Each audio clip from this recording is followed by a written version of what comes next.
वक्त बड़ी खबर आ रही है। कतर की अदालत से 8 पूर्व भारतीय नौसेना के अधिकारियों को मौत की सजा पर विदेश मंत्रालय का बयान अब सामने आया है। कहा जा रहा है कि फैसले से वो गहरे सदमे में हैं और सभी कानूनी विकल्पों पर फिलहाल विचार हो रहा है।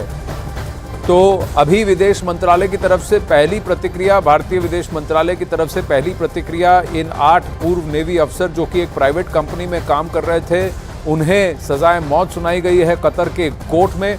और जिसकी वजह से अब ये कहा जा रहा है कि जितने भी लीगल ऑप्शंस हैं, कानूनी विकल्प हैं, उन पर विचार हो रहा है। अमिताभ इस वक्त हमारे साथ जुड़ रहे हैं फोन पर। अमिताभ, भारत को इसे बैक चैनल पर बात करनी होगी। कहीं ना कहीं ये दारोमदार भारत पर आ जाता है। भले ये एक प्राइवेट कंपनी के लिए काम कर रहे हों, लेकिन ये काफी लंबे सिरे से ये कोर्ट में ये प्रकरण चल रहा है, लेकिन किसी को भी सजाए मौत की अपेक्षा नहीं थी।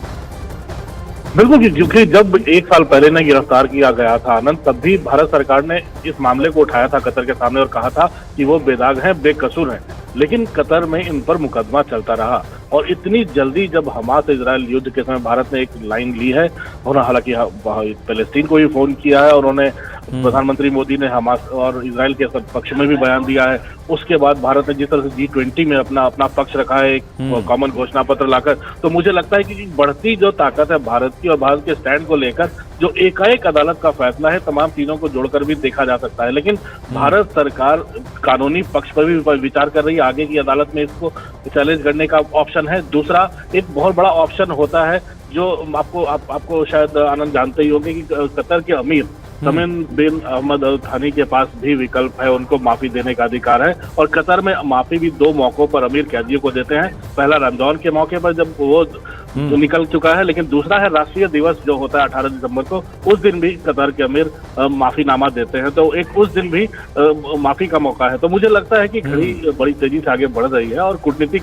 रिश्तों को भारत के ओमान से पहले भी संबंध, देखिए मिडिल ईस्ट में, लेकिन अमिताभ ये कूटनीतिक दावपेच थोड़ा ज्यादा ही है, क्योंकि OIC के कंट्रोल के लिए भी कतर और सऊदी में ठनी है। सऊदी और UAE से भारत की बढ़ती मित्रता कहीं ना कहीं कतर को खला है। कतर, तुर्की, ईरान, ये एक एक्सिस बन के आया है और इनके रुख, इनके स्वर हाल फिलहाल में भारत के खिलाफ बढ़ गए हैं, क्योंकि भारत की नज़दीकियां अमेरिका से बढ़ी हैं। और ये तीनों देश जो हैं, भले ही तुर्की नेटो का भाग है, लेकिन इनका एक अलग डायनामिक चल रहा है। कतर के साथ इससे पहले भी राजनीतिक इश्यूज हुए हैं, क्योंकि कतर ने ही सबसे पहले तूल दिया था नुपुर शर्मा के इशू को, वो भी 2-3 हफ्ते, घटना के 2-3 हफ्ते बाद। और कतर ने ही पूर्व उपराष्ट्रपति के डिनर को कैंसिल किया था। तो पिछले 2-3 साल से कुछ कतर के साथ इक्वेशंस सेट नहीं हुए हैं भारत के। भले ही कतर के भारत में काफी सारे इन्वेस्टमेंट्स हैं और भारत से, भारतीय मूल के और भारतीय कई सारे कतर में काम भी करते हैं और कतर की इकोनॉमी में कंट्रीब्यूट भी करते हैं। कतर में भारतीयों की संख्या कहीं से कम नहीं है और ये पूर्व नौसैनिक जो थे सारे कमांडर स्तर के हैं। नाविक उसमें सिर्फ एक ही 8 लोगों में, और जिनको फांसी की सजा दी गई है। और ये वहाँ के नौसेना को ट्रेन भी कर रहे थे वहाँ की। और वहाँ जो इटालियन सबमरीन का जो डील हुआ है कतर के साथ इटली का, उसमें भी वो लोग ट्रेनिंग देने का काम कर रहे थे। इसलिए ऐसे समय पाकिस्तान का भी रोल, कई लोग कह रहे हैं कि अगर जिसमें भारत ने जो इजराइल के पक्ष में लाइन दी है, इसमें तुर्की हो सकता है, पाकिस्तान हो सकता है, जिन्होंने इस चीज को और तेजी से आगे बढ़ाने का काम करने में कि हो सकता है कतर पर दबाव डाला हो। तो कई ऑप्शन हो सकते हैं, विकल्प हो सकते हैं जो अंतर्राष्ट्रीय कूटनीति में जो इनकी फांसी की सजा को जल्दी करवाने में, क्योंकि एकाएक फैसला आया है।